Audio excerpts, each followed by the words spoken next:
What is up, guys? Hey now. Uh, oh my god, I am fucking tired as all hell. What a great way to start this fucking video, right? Okay, hold on, first of all. Volume 10, The Eternal Saga, finally read, finally finished it today. Oh my god, just one, not even a word, just one expression. Okay, end of review. Uh, I'm hoping I'm not going to go over like 30 minutes or whatever, guys, because there's a lot to cover. And I actually may just say, read this story. First of all, this is probably one of the best storylines I've ever read. Um, However, there are certain moments that pivot and twist and go in some directions that are a little jarring and that I found a little off-putting. However, I will say that, please don't mind the airplane if you hear it. I will say that I have never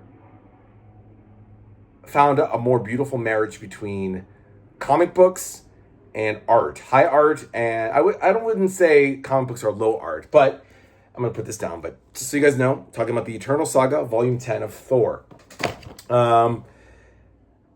The combination of Wagnerian opera with Marvel Comics was really done beautifully. And I'm talking about the Eternal Saga, which the name is kind of misleading because it had really less to do with the Eternals and more to do with Thor, Odin, Asgard, the Celestials. To say it's the Eternal Saga, it's a really small part of it. The Eternals really serve a small part in this overall arc. I'm not going to go over every issue. Well, I'll just say this. 281 and 282 dealt with Immortus, the Space Phantom, and Immortus's underling Tempest. In those first two issues, Thor goes to Limbo, and that's that. 283, the third issue, 283 all the way to 301 is the Eternal Saga. 19 issues, guys, 19 parts this fucking storyline was. And then you had 302 where he faced, it was a dumb character, a dumb, cheesy character named Locus, this nerdy, geeky bank teller. And then, that was stupid. Not stupid, it was just, who cares? Not worth talking about. And then Annual 8, where Zeus goes back, I guess in time or another dimension where he goes and he's in the middle of the Trojan War, Helen of Troy, King Priam, Hector, Agamemnon, Achilles, Hector, Pandarus, did I say Paris, Pandarus, the whole Trojan War shebang and spiel. And at one point, Thor fights Zeus, which is pretty cool. Not Hercules this time, but Zeus. And Loki is the cause of the Trojan war horse. So that's annual number 8, which was pretty cool. And then we had the Marvel Treasury Edition 24 and 26, which just had Hercules fighting Hippolyta in 24, and then getting to a bar fight with Wolverine in 26. That's that. All right, that's out of the way. 283 to 301 is the 19-part Eternal Saga storyline. Oh boy. So everything that happened in the 273 to 278, or maybe more specific, 274 to 278. I still put 273 in there because that was the start of it. But I'm sure you guys remember in the War of the Gods, Volume 8 story, or was it Volume 9? No, it was Volume 9. Wow. I read so fast that I forget which volume. Pardon me. Volume 9, Even an Immortal Can Die. That was the one. From the fake Ragnarok showdown. Thor and everybody fights Hela and her creatures and her hordes of trolls and giants. Anyway, so we finally get the answer. We get several answers. Odin, threw his right eye actually, into the well of Mimir to gain answers. you know, he had Balder died. Ragnarok was coming with the death of Balder. So the answers to all these previous storylines, as far back as, well, Annual 7, which had Thor's first meeting with the Eternals, and then, but even further back, Thor goes back in time. I think I'm getting ahead of myself. A lot happens here, guys. First of all, Thor sees a vision of Odin kneeling before the Celestials. He of course meets the rest of the Celestials, or excuse me, the Eternals. He meets Athena and Circe and Icarus and oh god, so much happens. I don't even know where to begin. He meets the Eternals. The Eternals, of course, were created by the Celestials. The Celestials came to Earth thousands upon thousands of years ago and created humans, Eternals, and Deviants. The Celestials have come back. In Annual number 7, Thor was witness to one of the Celestials coming back. This was 1,000 years ago. And this is in Annual number 7, by the way, of Thor. He met them, erased his memory, and then he forgot. 1,000 years later, he sees that the Celestials, he finds out that the Celestials have come back. The one above all, Arishem, the judge, who's the red Celestial, who does, yay or nay. They come back every couple thousand years to see how their creations have progressed over the years. And if they did well, they let them live. If not, they destroy the earth. So Thor is like, oh my God, this can't happen because they might destroy the earth, And he meets the Eternals in the first 3 or 4 issues. It deals with him and the Eternals. Then he goes to Olympia, meets Zoras. Then he discovers that his father has kneeled to the Celestials. So he automatically thinks that Odin has betrayed Earth to the Celestials and that Odin is complicit in aiding in Earth's destruction. Which apparently this is what Ragnarok will be, the Celestials. Of course, later he finds out that Odin is trying to prevent it in his own way and doesn't want anyone to know. But of course, Thor, being a dumbass, doesn't realize this until much later. So then Odin tries to get Zeus and the Olympians to prevent Thor and the Eternals from stopping the Celestials from their judgment. That's what they think, but it's actually the opposite. They just want them to not have the Celestials go apeshit and destroy the earth. So there's this epic moment where Zoras fights Zeus, Athena fights Athena, Mercury fights Makari, everybody fights everybody. At one point, Thor fights some dude named Hero, who was once an Eternal called the Forgotten One. Now, you may or may not know this, guys, but later on, the Forgotten One, aka the Hero, will eventually be Gilgamesh. And Gilgamesh, who will eventually become a member of the Avengers, not a very good one, and he will be the Forgotten One because he sucks. He apparently fights Hercules because I guess apparently they're counterparts of each other. So it was pretty cool seeing Zeus and Zoras and Odin and all these fucking guys, And meanwhile, the Eternals want to create the Unimind. They do the ritual of the Unimind in order to combat the Celestials. But of course, that gets undone by Zeus and Odin. And eventually Zoras dies in issue 300. Then the weird pivot happens where Odin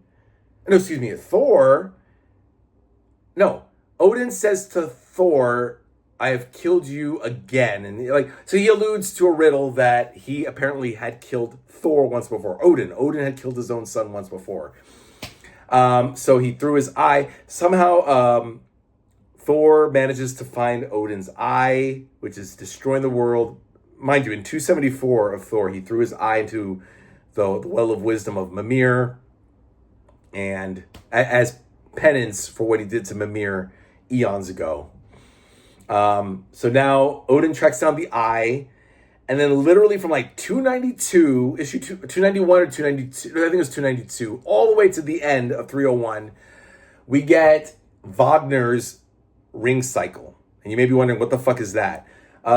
So Richard Wagner, a noted German composer from the 19th century, also an anti-Semite, but nobody's perfect, constructed the 4 operas called The Ring de Nibelung, or Nibelungen, which is the Ring of the Nibelung.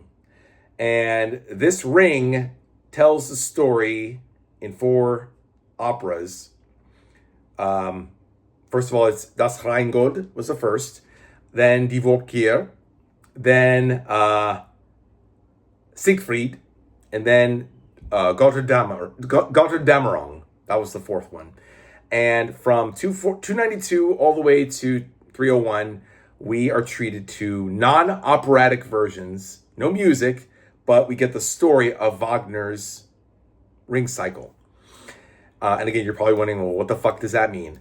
And why should I care? You should care because, number one, this is fucking high art. This reminded me of when Don McGregor wrote Panther's Rage, Panther's Prey in the Black Panther story in the 70s. And we are treated to, once you get past the pivot, of the Celestials and Eternals, and you're like, what the fuck just happened here? We're now treated to the origin of Thor, Odin, Asgard, everything. The whole shebang, spiel, everything.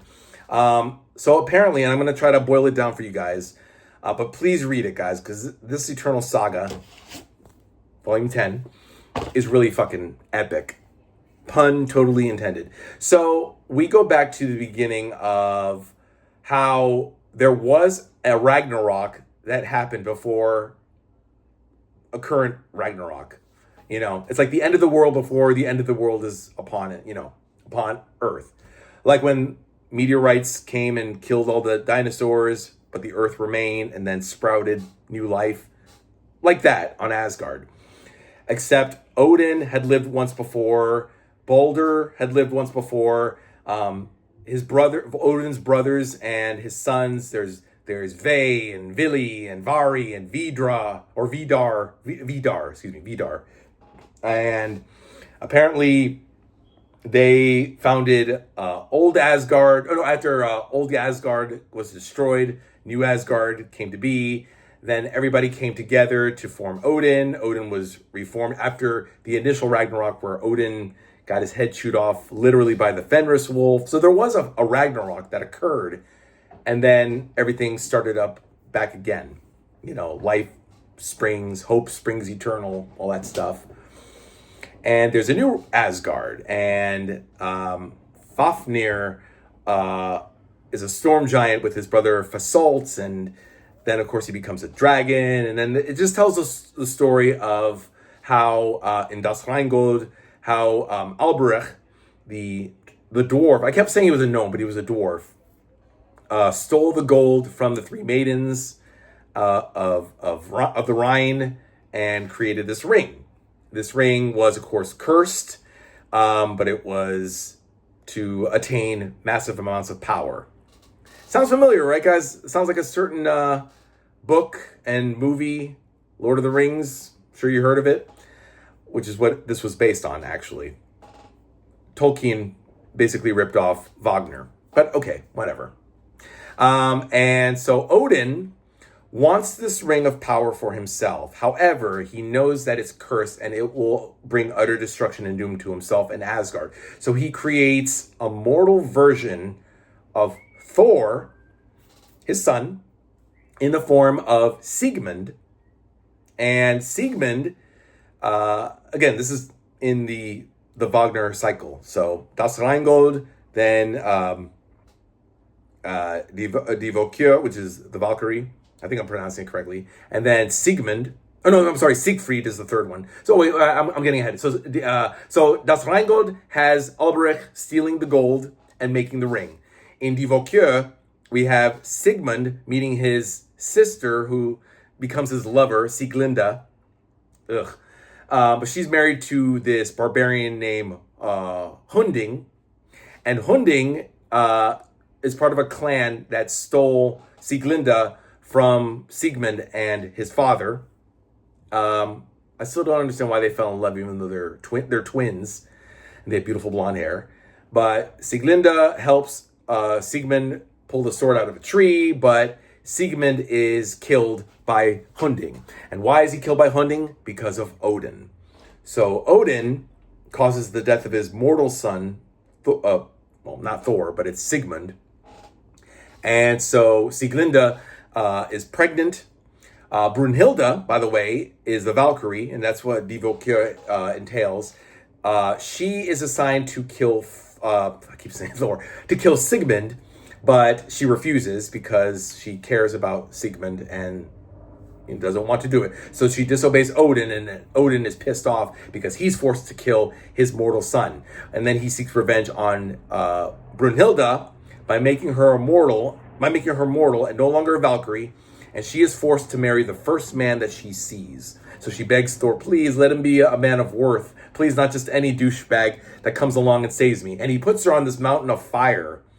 So nobody can save her except her true beloved. And her true beloved will eventually become the sire. Sigmund is the sire. The offspring of Sigmund and Sieglinde, which will be Siegfried. And Siegfried, which is the third opera, is raised by... Sieglinde dies in childbirth, giving birth to Siegfried. So then this little dwarf named Mime raises Siegfried as his own son. But meanwhile, Mime is plotting to use Siegfried to get the ring from Fafnir, who's now a dragon. He was a storm giant, and Odin defeated him and turned him into a dragon. Also, Fafnir killed his brother Fasolt, and now Fafnir has the ring, the ring of Nibelung. And so, of course, Siegfried slays Fafnir, gets the ring, and then realizes that Mime tried to kill him. He tried to kill him with this poison wine, and then kills Mime. Mime, by the way, is he was they wrote that he was the son, but apparently he's also the brother. I don't know. I think it's some incestuous bullshit here, but apparently he's related. Mime is related to Albrecht, and Mime wants the ring for himself, but he gets killed, and then Siegfried. Remember, Sigmund is now dead. Sieglinde is dead, so now it's just Siegfried, their son. And so Siegfried is also the grandchild of Odin. And Odin comes down, not as Wotan in the comic, but in the opera, he's Wotan. And he's a wanderer. Wotan, Odin, get it? And he watches as Siegfried proves himself a warrior. And then he leaves. He eventually is... Oh, God, I forget. No, I remember. He goes and rescues Brunhilde from up the fire mountain and brings her down to meet Gunther, who is part of the Gibichung, dumb name, but it's the Gibichung clan, so that she marries Gunther, even though he's supposed to marry Brunhilde. And Siegfried is promised to Gunther's sister, Gutara, I forgot her name, but it's similar to Gunther's name. But then that gets undone at the wedding. They what's his name? Brunhilde realizes that Gunther is not promised to her, that she's promised to Siegfried, but Siegfried marries Gunther's sister, and that's that. Then we get to Götterdämmerung. I hope you guys are still with me. Götterdämmerung, which is the twilight of the gods, and this is where Ragnarok occurs. And this is where Odin, of course, has to slay his son again. Did he slay Siegfried? Anyway, I forget. But then Thor realizes, oh, okay, so now we're in the present after... No. So Odin, I forgot. Odin gets the ring, breaks it in half. That's das Rheingold. And then he ties himself because he's going to commit suicide to Yggdrasil, the Tree of Life, carried by his ravens, Hugin and Munin. I think that's their name, right? Hugin and Munin.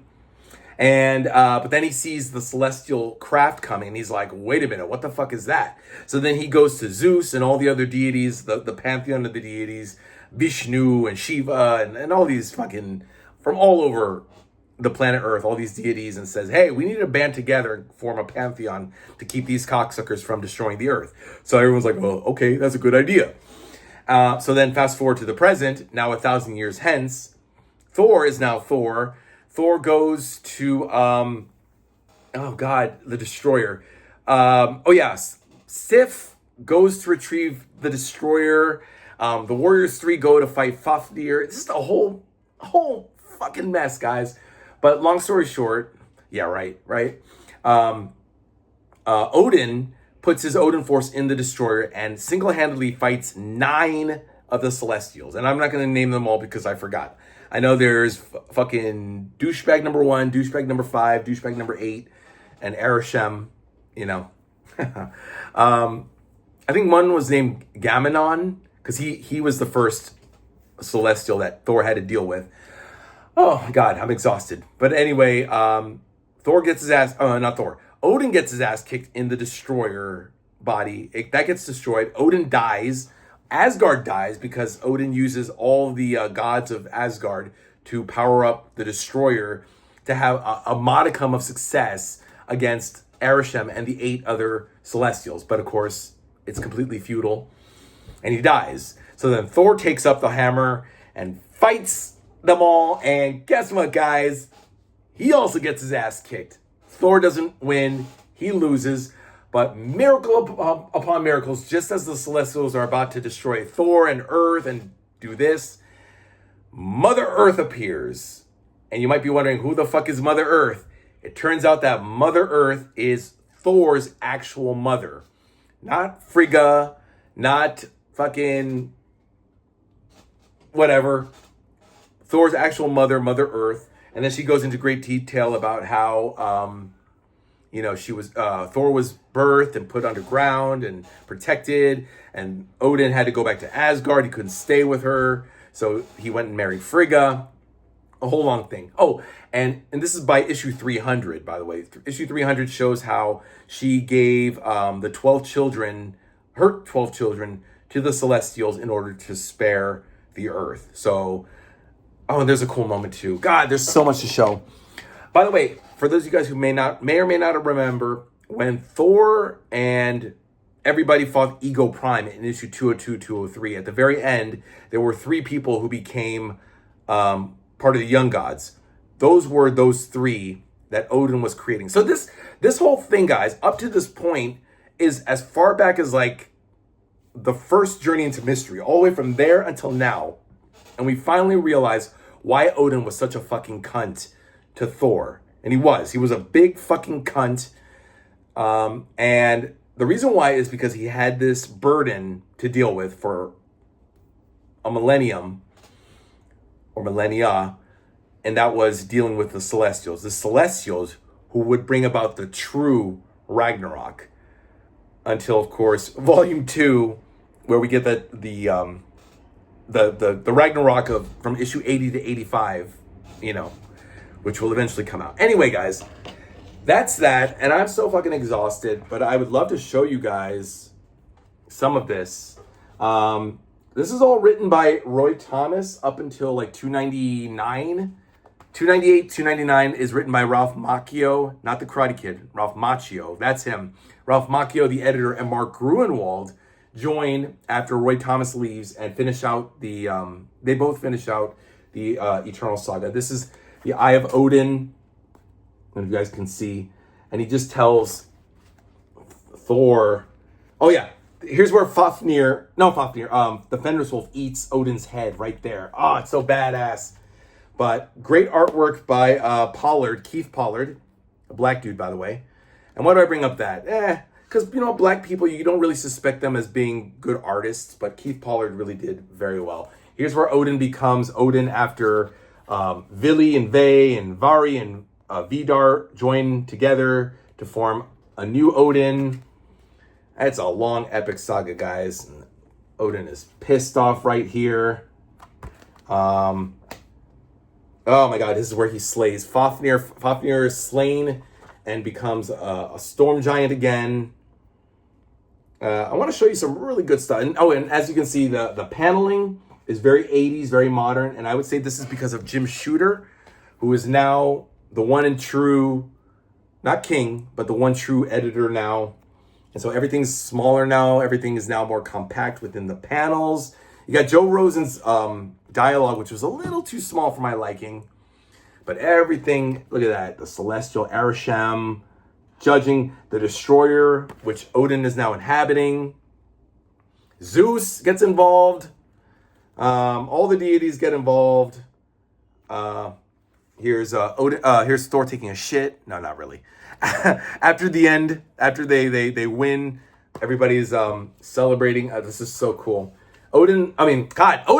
Thor lifts this huge ass table with everyone, including Falstaff, with his big ass, just to prove how strong he is.